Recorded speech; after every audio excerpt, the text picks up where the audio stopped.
أعوذ بالله من الشيطان الرجيم بسم الله الرحمن الرحيم يا صاحب الجمال ويا سيد البشر من وجهك المنير لقد نور القمر لا يمكن الثناء كما كان حقه بعد از خدا بزرگ توئی قصہ مختصر جزا اللہ عنا سیدنا و مولانا محمد صلی اللہ علیہ وآلہ وسلم ما هو أهله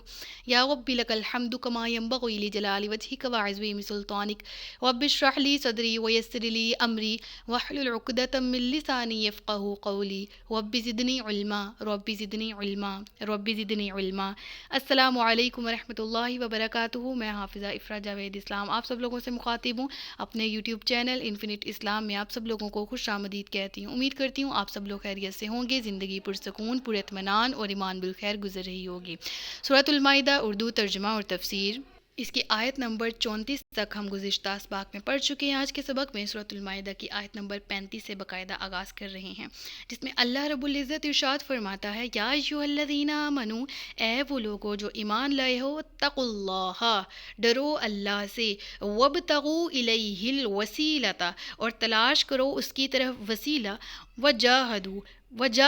اور جہاد کرو، فی سبیلہ، اس کی راہ میں، لعلکم، یہ امید کرتے ہیں تاکہ تم تفلحون، کامیابی پاؤ۔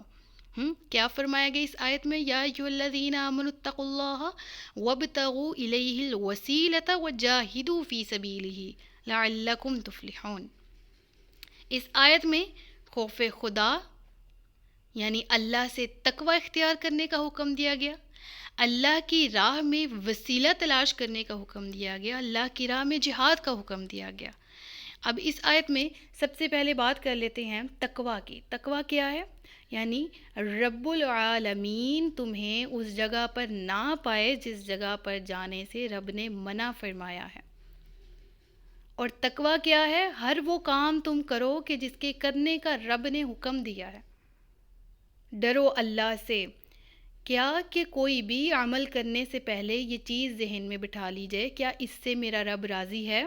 کیا میں یہ کام کر رہی ہوں تو میں اپنے پروردگار کو راضی کر رہی ہوں؟ کیا اس میں میرے پروردگار کی ناراضگی تو شامل نہیں ہے؟ اس چیز سے ڈرا جائے کہ رب ناراض نہ ہو۔ اور انشاءاللہ جب ہر کام سے پہلے یہ نیت ہوگی کہ اس میں دنیاوی لحاظ سے میرے کسی مسلمان بہن یا بھائی کا فائدہ ہے، میرے اس کام کرنے میں، اس کام کے کرنے میں میرے رب کی رضا شامل ہے،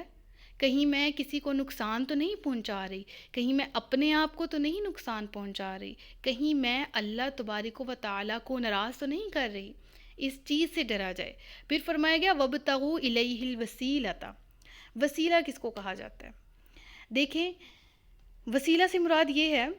کہ کوئی بھی چیز ایسی، متلقن ہر وہ چیز جو اللہ تعالیٰ کے قرب کے حصول کا سبب بنے، وہ وسیلہ کہلاتی ہے۔ یعنی کوئی بھی چیز جس کے ذریعے ہم اللہ کا قرب حاصل کر سکیں۔ آیت کی باقاعدہ عربی ہے وابتغوا الیہ الوسیلۃ، اللہ کی طرف وسیلہ تلاش کرو۔ تو اس سے مراد کیا ہے؟ اس سے مراد ہر وہ کام ہے جس سے اللہ کی قربت ہمیں حاصل ہو۔ جس طرح کہ اللہ تبارک و تعالیٰ کے انبیاء کرام علیہم الصلاۃ والسلام، اولیاء کرام رحمۃ اللہ تعالیٰ علیہم اجمعین، ان سب سے محبت کرنا، صدقات کی کثرت سے ادائیگی کرنا، اللہ کے محبوب بندوں کی زیارت کرنا، دعا کی کثرت کرنا، رشتہ داروں سے صلہ رحمی کرنا، بکثرت اللہ کا ذکر کرنا، وغیرہ وغیرہ۔ یعنی ہر وہ کام جس سے ہمیں اللہ کے قریب، اللہ کا ذکر اللہ کے قریب ہونے کا ذریعہ ہے، اللہ کے بندوں کی مدد اللہ کے قریب ہونے کا ذریعہ ہے، اللہ کے محبوب بندوں سے محبت کرنا، وہ بندے جن سے اللہ محبت کرتا ہے ان سے محبت کا اظہار کرنا اللہ کے قریب ہونے کا ذریعہ ہے۔ یعنی کہ ہر وہ چیز جو اللہ کی بارگاہ کے قریب کر دے، مسلمانوں کو چاہیے کہ اس کو لازمی پکڑ لیں، لازمی طور پر اختیار کیا جائے، اور ہر وہ چیز جو اللہ کی بارگاہ سے، اللہ کے قرب سے دور رکھنے کا سبب بنے ہمیں اسے چھوڑ دینا چاہیے۔ ہر وہ عمل جو کہ ہمیں لگتا ہے، گانے باجے سننا، ٹھیک ہے، آنکھوں کی طرح، مطلب آنکھوں کو استعمال کرتے ہوئے کوئی ایسا برا عمل کرنا جس سے روح متاثر ہو، رب ناراض ہو، ایسے ہر کام کرنے سے خود کو پیچھے رکھنا کہ ہمارا اللہ ہم سے ناراض ہو جائے گا، تو ایسے کام اختیار کرنا جس سے اللہ راضی ہو، ایسے وسائل تلاش کرنا جن سے اللہ راضی ہو، اس کا اس آیت میں ذکر ہے۔ جیسے کہ آپ کو ایک بہت ہی پیاری حدیث جو ہے وہ بخاری شریف کی میں آپ کی خدمت میں پیش کرنا چاہوں گی، وہ یہ کہ حضرت انس رضی اللہ تعالیٰ عنہ،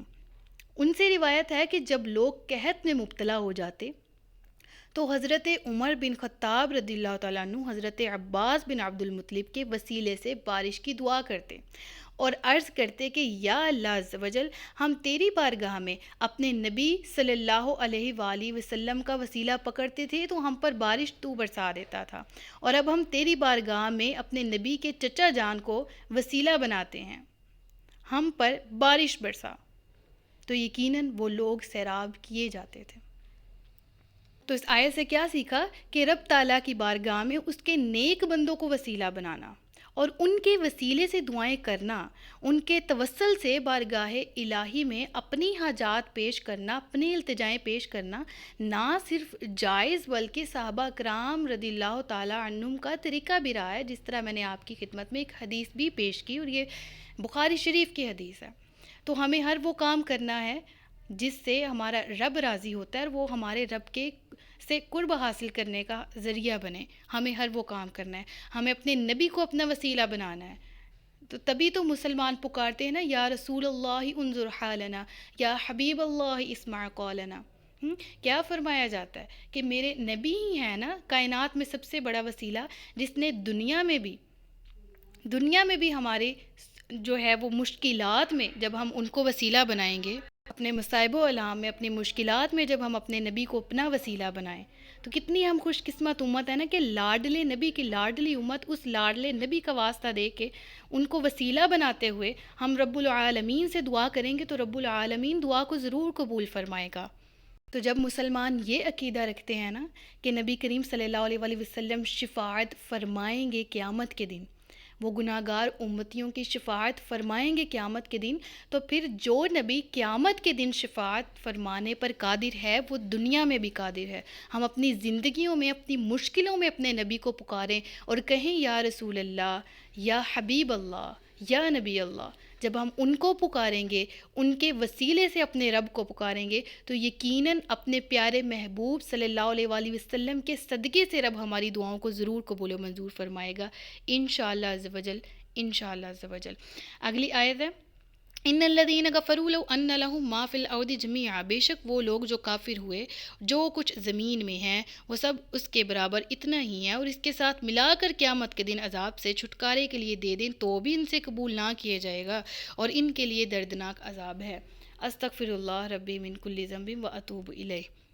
حضرت انس بن مالک رضی اللہ تعالیٰ عنہ سے روایت ہے، اس آیت کی تفسیر کو ذرا غور سے سنیے گا، سمجھیے گا کہ نبی کریم صلی اللہ علیہ وآلہ وسلم نے ارشاد فرمایا کہ قیامت کے دن جب کافر کو پیش کیا جائے گا اور اس سے کہا جائے گا کہ اگر تیرے پاس اتنا سونا ہو،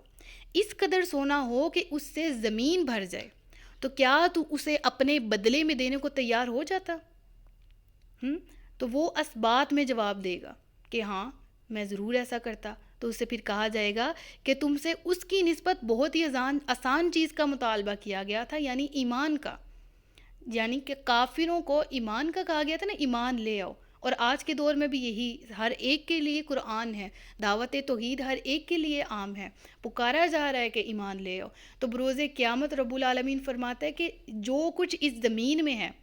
یہ تمام کچھ بھی اگر بروز قیامت کافر اپنی جان چھڑوانے کے لیے فدیہ کے طور پہ بھی دیں گے نا، ایک تو یہ دیکھیں اس وقت کافر کوئی شخص کسی چیز کا مالک نہیں ہوگا، انسان اپنے اعمال کا جواب دینے کے لیے خود اللہ کی بارگاہ میں پیش ہوگا۔ اب یہاں پر جو بات کی جا رہی ہے اس کی دلیل دیکھیں کہ انسان کے پاس اس وقت کچھ ہوگا نہیں، لیکن رب سمجھانے کے لیے کتنے خوب طریقے سے مثال بیان فرما رہا ہے کہ اگرچہ ان کے پاس اس وقت کچھ نہیں ہوگا لیکن اپنی جان بچانے کے لیے اپنے بدلے میں اگر وہ زمین بھر کے سونا بھی دے دیں، کوشش کریں، مثال دی جا رہی ہے، تو بھی ان سے وہ قبول نہیں کیا جائے گا۔ دیکھیں اگر کافر لوگ جو کچھ زمین میں ہیں وہ سب اور اس کے برابر اتنا ہی اس کے ساتھ ملا کر قیامت کے دن عذاب سے چھٹکارے کے لیے دے دیں تو ان سے قبول نہیں کیا جائے گا اور ان کے لیے دردناک عذاب ہے۔ استغفر اللہ۔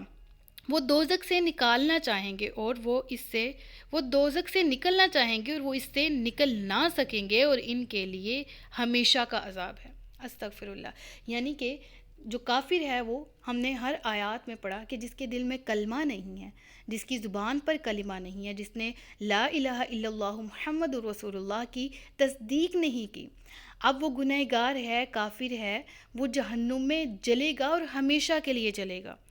کہ دیکھیں وہ دوزخ سے، اس آیت میں دیکھیں واضح ہے آیت نمبر 37 میں کہ وہ دوزخ سے نکلنا چاہیں گے لیکن نکل نہیں سکیں گے، ہمیشہ کا عذاب ان کا مقدر ہوگا، استغفر اللہ۔ تو معلوم یہ ہوا کہ ایمان والا جو ہوگا بخشش اسی کی ہوگی بروز قیامت، بچ کے وہی نکل سکتا ہے جو کہ ایمان والا ہوگا، اور جس کے پاس ایمان اور عمل صالح ہوئے وہ تو ہمیشہ جنت میں رہیں گے نا۔ دیکھیں قیامت کے دن اعمال کا اجر،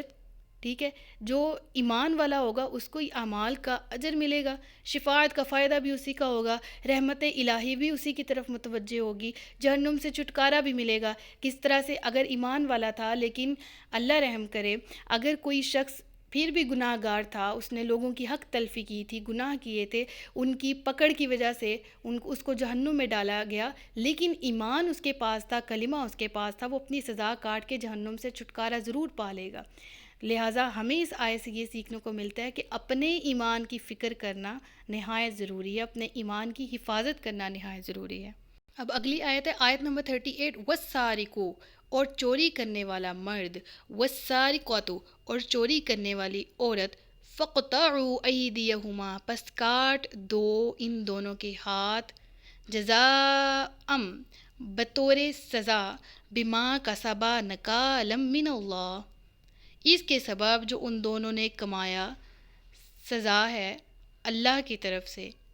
اللہ کی طرف سے سزا، واللہ، اور اللہ عزیز حکیم، غالب ہے، حکمت والا ہے۔ اب چور کی تعریف کیا ہے؟ یعنی چوری کے لغوی معنی ہے کہ کسی چیز کو اس کی جو اس کا مالک ہے اس کی اجازت کے بغیر اٹھا لینا، یعنی خفیہ طریقے سے کسی چیز کو کسی جگہ سے اٹھا لینا چوری کہلاتا ہے۔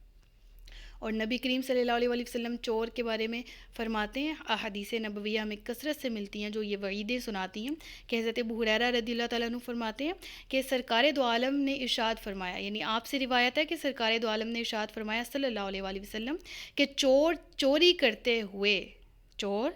کرتے وقت مومن نہیں رہتا، استغفر اللہ۔ اور انہی سے یعنی حضرت ابو ہریرہ سے ہی روایت ہے کہ نبی کریم صلی اللہ علیہ وسلم نے ارشاد فرمایا کہ اگر اس نے ایسا کیا یعنی کہ چوری کی تو بے شک اس نے اسلام کا پٹا اپنی گردن سے اتار دیا، پھر اگر اس نے توبہ کی تو اللہ نے اس کی توبہ قبول فرما لے گا۔ اب اس آیت میں جو چور کی سزا ہے، اب دیکھیں ہم نے کل والے سبق میں سیکھا تھا نا کہ جو شرعی حدود ہیں ان سے باہر نکل جاتے ہیں اور جو شرعی حدود کا خیال نہیں رکھتے اور ان میں کسی بھی قسم کی تبدیلی کرتے ہیں، ان حدود سے اپنے آپ کو باہر نکال دیتے ہیں، تو ان کو ان حدود سے خود کو باہر نکالنے کی بھی سزا دی جائے گی اور پھر اس کے بعد ان کی معافی قبول ہے۔ جیسے اگر زانی ہے وہ اس کو سزا بھی ملے گی اور وہ توبہ بھی کرے گا، ٹھیک ہے، اسی طرح چور ہے اس کی چوری کی سزا بھی ہے اور وہ توبہ بھی کرے گا، ہاں ماں سوائے اس کے کہ جس کی چیز اٹھائی گئی تھی اس نے اس کو معاف کر دیا، تو یہ معاملہ اور ہے۔ لیکن چوری کرنے والے کی سزا اس آیت میں کیا بیان کی گئی ہے کہ چوری کے ثبوت کے طریقے بھی موجود ہوں۔ ایک یہ کہ چوری جو ہے جس نے کی ہے وہ شخص خود اقرار کر لے اگرچہ اس نے ایک بار ہی کیا ہو، اور دوسری ہے کہ دو مرد گواہی دیں، ٹھیک ہے۔ اب ان کے لیے جو ایک چیز ضروری ہے وہ یہ ہے کہ یہاں تو کوئی جو دو مرد جو گواہی دیں ان کا گواہی کا طریقہ کیا ہوگا کہ ان سے بھی جو سوال جواب کیے جائیں وہ ان تمام سوالوں کے جواب دیں کہ ہاں ہم نے اس وقت اس جگہ اس چیز کو اس شخص کو اٹھاتے ہوئے دیکھا تھا، ٹھیک ہے۔ جو قاضی ہے وہ کس طرح کرے سوال، یعنی کہ چوری کے ثبوت کے دو طریقے، پہلے ثبوت کس طرح، یا چور خود اقرار کر لے یا اس کی گواہی کوئی اور دے دے، ٹھیک ہے۔ دو مردوں کا یہاں پر شرعی طور پر حکم ہے،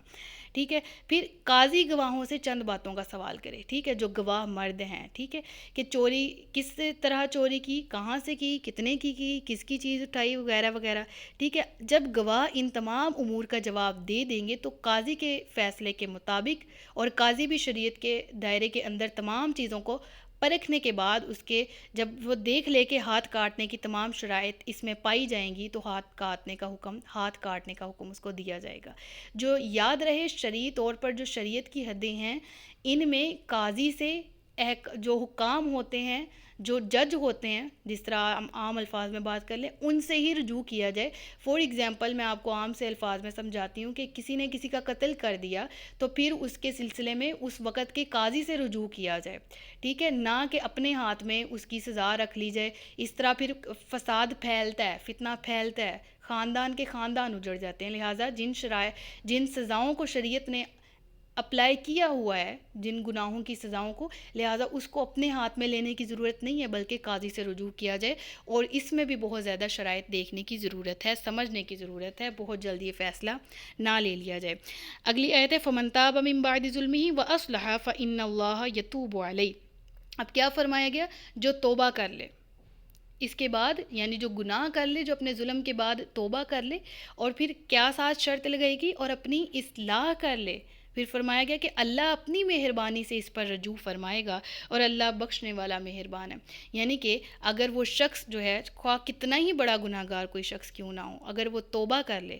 تو اللہ تبارک و تعالیٰ اسے اپنا حق معاف فرما دیتا ہے، ہاں سوائے اس کے کہ وہ شخص اس کی اگر نمازیں چھوٹی ہیں تو وہ قضا دے، حقوق العباد میں سے کسی کا حق تلف کیا ہے تو وہ ادا کرے، ٹھیک ہے، اور توبہ کے بعد وہ آئندہ بھی یہ عہد کرے کہ میں اپنی اصلاح کرتا ہوں، میں آئندہ یہ برا عمل دوبارہ نہیں کروں گا۔ تو رب العالمین فرماتا ہے کہ میں ایسے لوگوں کے لیے غفور الرحیم، بخشنے والا بھی ہوں، مہربان بھی ہوں۔ الم تعلم ان اللہ لہ ملک السماوات والارض، کیا تجھے معلوم نہیں کہ بے شک اللہ کے لیے ہے آسمانوں اور زمین کی بادشاہی، یعذب من یشاء، وہ سزا دیتا ہے جسے چاہتا ہے، ویغفر لمن یشاء، اور معاف کر دیتا ہے جس کو چاہتا ہے، واللہ علی کل شیء قدیر، اور اللہ ہر چیز پر قادر ہے۔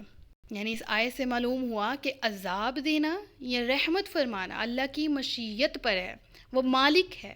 وہ جو چاہے کرے، وہ جس طرح چاہے کرے۔ رب العالمین کے فیصلوں پر اعتراض کرنے کی کسی کو مجال نہیں ہے،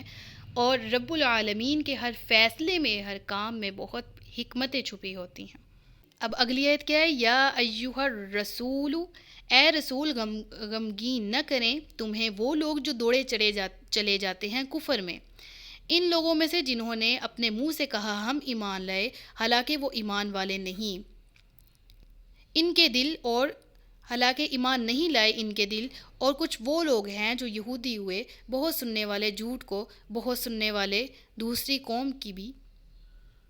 جو نہیں آئے تمہارے پاس۔ اب اس آیت میں نبی کریم صلی اللہ علیہ وآلہ وسلم کی رب العالمین نے تسکین قلب کا سامان مہیا فرمایا، اور منافقین کی حرکتوں کا بیان ہے آیت کے آغاز میں، کیا؟ جو کہ اے نبی آپ کو کہتے ہیں کہ ایمان والے ہیں، لیکن حقیقت میں یہ لوگ ایمان والے نہیں ہیں۔ اور یہ منافقین جو کفر میں جلدی کرتے ہیں، کافروں کے ساتھ جا کے مل جاتے ہیں، ان سے دوستیاں کر لیتے ہیں، آپ ان کے اس عمل سے رنجیدہ نہ ہو، کیونکہ آپ کا پروردگار آپ کے ساتھ ہے۔ یہ لوگ جو کہ زبان سے کلمہ محض پڑھتے ہیں، دل سے ایمان نہیں لاتے، یہ منافقین ہیں۔ اور جو دل سے ایمان کہتے کس کو ہیں؟ دل کی تصدیق کو، ٹھیک ہے، اور جس کا دل ہی تصدیق نہ کرے تو وہ مسلمان کیسے ہوگا؟ پھر فرمایا گیا وَمِنَ الَّذِينَ هَادُوا سَمَّاعُونَ لِلْكَذِبِ، اور کچھ یہودی بہت جھوٹ سنتے ہیں، ٹھیک ہے، یہاں یہودیوں کا کردار بیان کیا گیا ہے کہ وہ جو اپنے سرداروں کا خوب جھوٹ سنتے ہیں، ٹھیک ہے، ان کے من گھڑت قصوں کو قبول کرتے ہیں، حقیقت کو قبول نہیں کرتے، قرآن کو اپنے قریب نہیں کرتے، قرآن کو نہ پڑھتے، نہ سنتے، نہ سمجھتے ہیں، نہ دین اسلام کو سمجھنے کی کوشش کرتے ہیں، بلکہ اپنے ہی من گھڑت عقائد میں ڈوبے ہوئے ہیں۔ تو اے نبی آپ ان کے اس عمل کی، اس رویے کی بالکل بھی کسی بھی طرح سے پریشانی نہ لیجیے۔ اب آیت کا اگلے حصہ دیکھیں، وہ بدل دیتے ہیں اللہ کے کلمات کو من بعد مواضعہ، ان کی اصل جگہوں کے بعد، اور وہ کہتے ہیں کہ اگر تمہیں دیا جائے یہ تحریف والا حکم تو لے لو اسے، اور اگر تمہیں یہ نہ ملے تو بچنا۔ اب اس سے کیا مراد ہے؟ اس کا شان نزول ذرا سمجھ لیجئے گا، اور میں اس کو بہت ہی کنکلوژن فارم میں آپ کو بتاؤں گی، شارٹ کر کے۔ اس کا شان نزول کی مکمل تفصیلات آپ کو تفاسیر کی کتب میں مل جائیں گی۔ تو ہوا کچھ اس طرح کہ مقام خیبر میں کچھ بہت معزز شمار کیے جانے والے یہودیوں میں سے ایک شادی شدہ مرد اور شادی شدہ عورت نے زنا کیا، تو اس کی سزا توریت میں سنگسار کرنا تھی، لیکن ان یہودیوں کو گوارا نہیں تھا کہ ان کو سنگسار کیا جائے، تو انہوں نے چاہا کہ اس مقدمے کا فیصلہ نبی کریم صلی اللہ علیہ وسلم سے کروائیں کہ ذرا کیا پتہ نرمی ہو جائے اور ان کو سنگسار کرنے کا حکم جو ہے وہ نہ دیا جائے۔ چنانچہ انہوں نے کیا کیا کہ ان دونوں مجرموں کو ایک جماعت کے ساتھ مدینہ طیبہ بھیجا، اور ساتھ ہی ساتھ یہ بھی کہہ دیا، کیا کہا کہ اگر نبی کریم صلی اللہ علیہ وسلم انہیں کوڑے مارنے کا حکم دیں تو مان لینا، اور سنگسار کرنے کا حکم دیں تو نہ ماننا۔ اب دیکھیں یہاں پر ہے نا، یہ آپس میں کہتے تھے اگر تمہیں یہ تحریف والا حکم ملے تو اسے لے لینا، اور اگر تمہیں یہ نہ ملے تو بچنا، اور جسے اللہ گمراہ کرنا چاہے تو اے مخاطب تو ہرگز اسے بچانے کا کچھ اختیار نہیں رکھتا۔ یہی وہ لوگ ہیں جن کے دلوں کو پاک کرنے کا اللہ نے ارادہ نہیں فرمایا، ان کے لیے دنیا میں بھی رسوائی ہے اور ان کے لیے آخرت میں بڑا عذاب تیار کر رکھا ہے۔ یعنی ایسا ہی ہوا، یہ لوگ جب نبی کریم صلی اللہ علیہ وسلم کی بارگاہ میں گئے اور انہوں نے جا کے وہاں پر یہ سارا معاملہ پیش کیا، تو نبی کریم صلی اللہ علیہ وسلم نے بھی اسلامی تعلیمات کے مطابق کہ اگر شادی شدہ مرد یا عورت یہ دونوں آپس میں زنا کرتے ہیں تو ان کا اسلامی شریعت کے مطابق بھی حکم سنگسار کرنا ہی ہے۔ جب نبی کریم صلی اللہ علیہ وسلم نے یہ حکم سنایا تو یہودیوں نے رجم کرنے کا یعنی سنگسار کرنے کا جو حکم تھا اس کا انکار کر دیا اور نہیں مانا، تو نبی کریم صلی اللہ علیہ وسلم نے وہاں فرمایا کہ تم میں ایک نوجوان ہے جس کا نام ابن سوریہ ہے،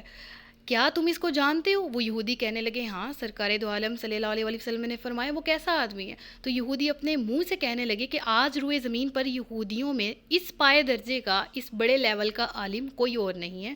وہ توریت کا مکمل طور پر ماہر ہے۔ نبی کریم صلی اللہ علیہ وسلم نے اسے بلایا اور پھر اسے توریت کی ہی قسم دی اور کہا کہ تو سب سے بڑا عالم ہے، تو امانت دار ہے تورات کا، تیرے پاس جتنے بھی، اب میں مفہوم بتا رہی ہوں بات کا، کہ جو بھی احکامات تورات کے حق ہیں تجھے اس کا ان تمام کا علم ہے۔ تجھے میں قسم دیتا ہوں اللہ کی جس کے سوا کوئی معبود نہیں، جس نے حضرت موسیٰ علیہ السلام پر توریت نازل فرمائی اور تمہیں یہ تمام جب یہ قسمیں دی اور جب تمام جو انعامات ہیں بنی اسرائیل پر، جس طرح من سلوہ کا اترنا، دریا میں رستے بنانا، ان تمام کا ذکر کرنے کے بعد آپ نے فرمایا کہ کیا تمہاری جو کتاب ہے اس میں شادی شدہ مرد اور عورت کے لیے سنگسار کرنے کا حکم ہے؟ ابن سوریہ نے عرض کی بے شک یہ حکم تورات میں اسی طرح ہے جس کا آپ نے مجھ سے ذکر کیا ہے، اور اگر مجھے عذاب نازل ہونے کا اندیشہ نہ ہوتا تو میں کبھی بھی اس کا اقرار نہ کرتا اور جھوٹ بول دیتا۔ لہٰذا اس شخص نے بھی اس چیز کا اقرار کیا کہ تورات میں بھی یہ حکم موجود ہے، اور بالکل اسی طرح قرآن میں شریعت محمدی میں بھی یہ حکم موجود ہے۔ چنانچہ نبی کریم صلی اللہ علیہ وسلم نے بھی یہی فرمایا کہ اسلامی شریعت کے مطابق بھی جب 4 عادل اور معتبر گواہ جو ہیں ان کی گواہی سے زنا صراحت کے ساتھ ثابت ہو جائے تو سنگسار کرنا واجب ہو جاتا ہے۔ تو جب اس نے بھی، یہودی عالم نے بھی اس چیز کی تصدیق کی اللہ کے حکم کی، تو پھر نبی کریم صلی اللہ علیہ وسلم کے حکم سے ان دونوں زناکاروں کو سنگسار کیا گیا تھا، اور اس وقت یہ آیت کریمہ نازل ہوئی تھی۔ پھر اگلی آیت ہے آیت نمبر 42، سماعون، بہت سننے والے ہیں جھوٹ کو اور بہت کھانے والے حرام مال کو۔ اب اس آیت میں ان پادریوں، ان یہودی جو سردار تھے جو جھوٹ سنتے تھے، جھوٹ پھیلاتے تھے، کہ گویا پچھلی آیت میں ہم نے پڑھا تھا جھوٹ سننے والے، اس سے مراد کون تھی؟ یہودی عوام تھی جو اپنے سرداروں کے جھوٹ سنتی بھی تھی، اس پر عمل بھی کرتی تھی، تحقیق نہیں کرتی تھی۔ اب اس آیت میں جھوٹ سننے والوں سے مراد یہودی حکمران ہیں اور پادری ہیں جو رشوتیں لیتے، حرام کو حلال کرتے اور شریعت کے احکامات کو بدل دیتے۔ تو ان کے بارے میں فرمایا گیا ہے کہ بڑے حرام خور ہیں، اور اگر یہ تمہارے حضور حاضر ہوں تو ان میں فیصلہ فرماؤ یا ان سے منہ پھیر لو، دونوں کا آپ کو اختیار ہے، اور اگر آپ ان سے منہ پھیر لو گے تو وہ تمہارا کچھ نہ بگاڑ سکیں گے، اور اگر آپ ان میں فیصلہ فرمائیں تو انصاف کے ساتھ فیصلہ فرمائیں، بے شک اللہ انصاف کرنے والوں کو پسند فرماتا ہے۔ تو حدیث شریف بھی ہے نا کہ حضرت عبداللہ بن عمر رضی اللہ تعالیٰ عنہ فرماتے ہیں کہ سرکار دو عالم صلی اللہ علیہ وسلم نے ارشاد فرمایا رشوت لینے اور دینے والے دونوں جہنمی ہیں۔ کس قدر کبیر جرم ہے کہ جو یہودیوں کا قرآن میں یہ جرم بیان کیا جا رہا ہے، تو مسلمانوں کو بھی اس سے عبرت پکڑنی چاہیے، اور سود سے، رشوت سے، ہر قسم کے گناہوں سے جو پہلی قوموں میں رائج تھے، مسلمانوں کو ہر حالت میں، ہر طور پہ بچنا چاہیے۔ اگلی آیت میں فرمایا گیا اور یہ آپ کو کیسے حاکم بنا لیں گے حالانکہ ان کے پاس تورات موجود ہے جس میں اللہ کا حکم موجود ہے، تو اس کے باوجود یہ منہ پھیرتے ہیں اور یہ ایمان لانے والے نہیں ہیں۔ اب وہ پچھلی آیت کا جو شان نزول میں نے آپ کو بتایا تھا، اس کے ذریعے بخوبی یہ تمام کے تمام واقعہ کو مد نظر رکھتے ہوئے ان آیات کی تفسیر آپ کی نظروں کے سامنے ہوگی کہ جو جانتے بوجھتے حق کو چھپاتے ہیں، جو حکم اللہ کی طرف سے تورات میں بھی تھے اور جو حکم بالکل اسی طرح قرآن کریم میں بھی مسلمانوں کو دیے گئے، ان کو جانتے بوجھتے جھٹلانا اور ان پر عمل نہ کرنا یہودیوں کا، عیسائیوں کا طریقہ رہا ہے۔ لہٰذا آج کے دور میں مسلمانوں کو بھی چاہیے کہ ایسے اعمال سے خود کو بچایا جائے، ایسے اعمال سے خود کو دور رکھا جائے جو رب کی ناراضگی کا سبب بنے، اور جو احکامات رب العالمین نے ہمیں دیے ہیں ان تمام پر ہمیں عمل کرنے کی اللہ رب العالمین توفیق عطا فرمائے۔ صدق اللہ العلی العظیم و صدق رسولہ النبی الکریم ونحن علی ذلک من الشاہدین والشاکرین۔ ربنا تقبل منا انک انت سمیع العلیم۔ سچ فرمایا اللہ نے جو عظمت والا ہے۔ مجھے دعاؤں میں یاد رکھیے گا، اپنا خیال رکھیے گا، اپنے سے زیادہ دوسروں کا۔ تاجدار ختم نبوت زندہ باد، پاکستان ہمیشہ زندہ باد۔ السلام علیکم ورحمۃ اللہ وبرکاتہ۔